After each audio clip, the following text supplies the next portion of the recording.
keep your chin up and look at life and smile at it. You know, and try never to be miserable. It's a difficult disease to manage, but half of the battle is your mental attitude. Because as soon as you become the sick person, as soon as you give in to it, you've lost the fight. Sometimes your ability to cope with COPD or any other chronic disease can be really affected by what's going on with the rest of your life. If you've had a row with your partner, if you're feeling a bit down or your back hurts, your ability to cope can go right out of the window. The worst thing you can do is sit still and feel sorry for yourself because you won't last long. If you start sitting there and dwelling on the problem, it'll get a grip of you. And if it gets a grip of you, then you'll be in more of a mess. I know it's easy to say, but you've got to get up and carry on. Even if you only go out to the garden and you potter about in the garden with the flowers and things. If you drive, you can go for a little drive and there's something to get you out of your house or bungalow. It will be much more beneficial than just sitting there. I eat a well-balanced diet. I exercise as much as possible. I go to the gym twice a week. I work out with the old folks and we're all struggling to stay alive, which is fantastic. I've suffered depression. I just couldn't cope. But it's part of life. I just didn't know what to do with him. But we came through it, didn't we, in the end? It's no good sitting in the house and just thinking, oh God, I've got this and got that. It's not going to get you anywhere at all, to be honest. You're just going to get really depressed and it's going to make you feel worse. If you wanted to restrict your life, it can. Oh, yeah. But you have to think, well, I can do it. And you do it, you know. That's the big thing, you don't give in to it.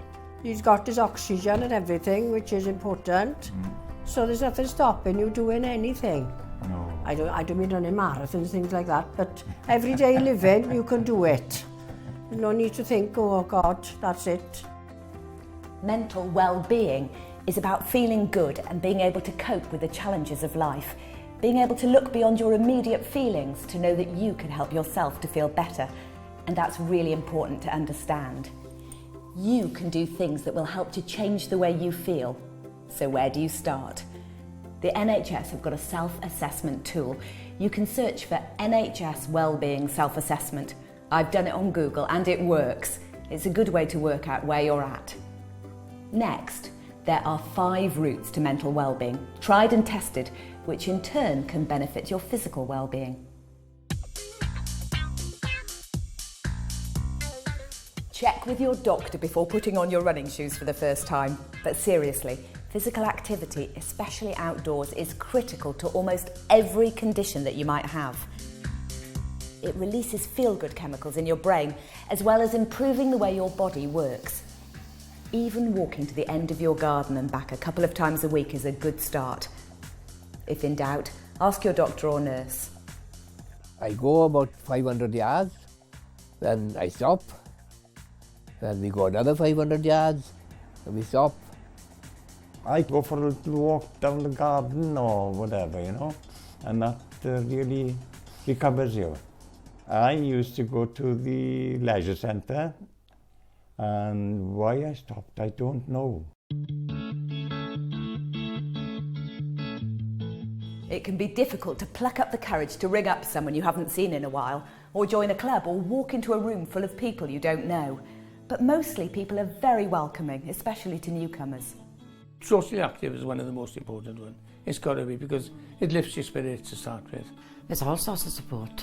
I belong to 2 or 3 different societies. I belong to the Hale and Hearty, which is the local group of people with heart complaints. I belong to the Breathe Easy, which is for the COPD. And we get a lot of fun there and lots of activities take part.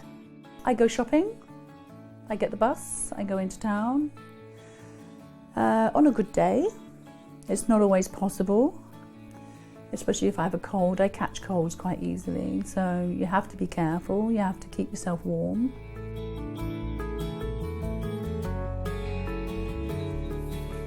connecting with family and friends is important, and extending that to give your time to others brings with it so many other benefits. You've probably got skills that you could share even if you're feeling a bit unwell from time to time.